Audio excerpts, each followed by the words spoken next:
अपने महत्व की भावना।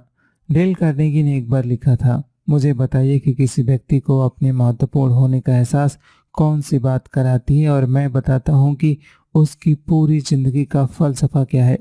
आपको अपने सबसे महत्वपूर्ण होने का एहसास कौन सी बात कराती है? वह कौन सा काम है जिसे आप सही तरीके से करके आत्मसंतोष महसूस करते हैं? किस काम को करने में आपको सबसे ज़्यादा मज़ा आता है? इतना ज़्यादा कि आप बार-बार इसकी ओर खींचे चले आते हैं। नेपोलियन हिल ने एक बार कहा था कि कामयाबी हासिल करने के सबसे बड़े रहस्यों में से एक यह तय करना है कि किस काम को करने में आपको सबसे ज़्यादा मज़ा आता है और फिर उसी काम के ज़रिए जीवन यापन का एक ज़रिया खोज निकालना। अधिकांश लोग इसका ठीक उल्टा करते हैं। वे वह करते हैं जो उनकी राय में उनको अंततः अपनी पसंद के काम को करने के लिए वक्त और पैसा जुटाने के लिए करना ही चाहिए। आपका लक्ष्य इससे उल्टा होना चाहिए। आपको शुरुआत से ही वही काम करना चाहिए जिसको करने में आपको मज़ा आता हो। इस तरह आप ऐसी ज़्यादा से ज़्यादा बातों को बेहतर तरीके से करने लगेंगे जो कि आपको अपने महत्वपूर्ण होने का एहसास कराती है। हकीकत का सामना करें। सोच बदलने के काम में आपके लिहाज से सबसे महत्वपूर्ण बातों में से एक है अपने साहस का स्तरीय विकास। मैं इस विषय के बारे में विस्तार से चर्चा बाद में अंतिम अध्याय में करूंगा। इस वक्त तो इतना ही। जहां तक अपनी पसंद के काम को करने की बात है तो आप में यह हकीकत स्वीकारने का साहस होना चाहिए कि इस वक्त शायद आप सही काम, सही स्थान या सही रिश्ते से जुड़े नहीं हैं। आप गलत रास्ते पे हो सकते हैं। अधिकांश लोग अपनी नौकरी, अपने करियर, अपने रिश्तों की ओर मुड़कर ठीक वैसे ही देखते हैं जैसे कोई एकाएक गाड़ी को रिवर्स करने पर उसके किसी दीवार से टकराने के बाद ही उतर कर देखता है कि क्या हुआ।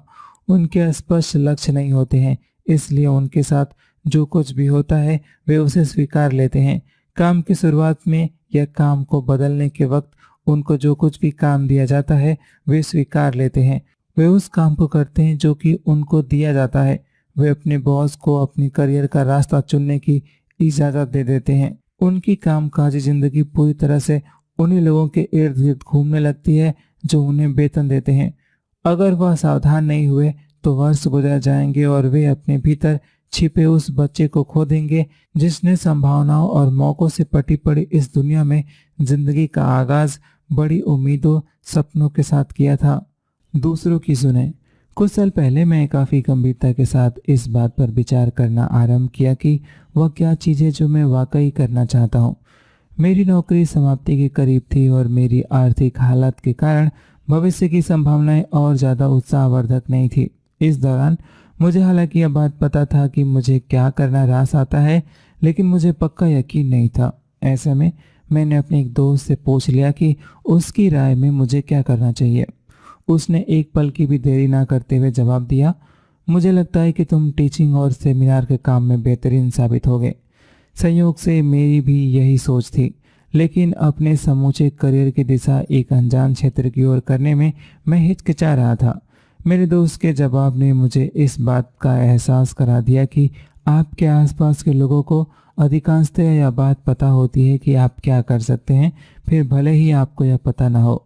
अगर आप अपने नैसर्गिक प्रतिभा और काबिलियत को लेकर सशंकित हैं तो आपको अच्छी तरह से पहचानने वाले किसी व्यक्ति से पूछिए कि उसकी राय में आपके लिए कौन सा क्षेत्र आदर्श है।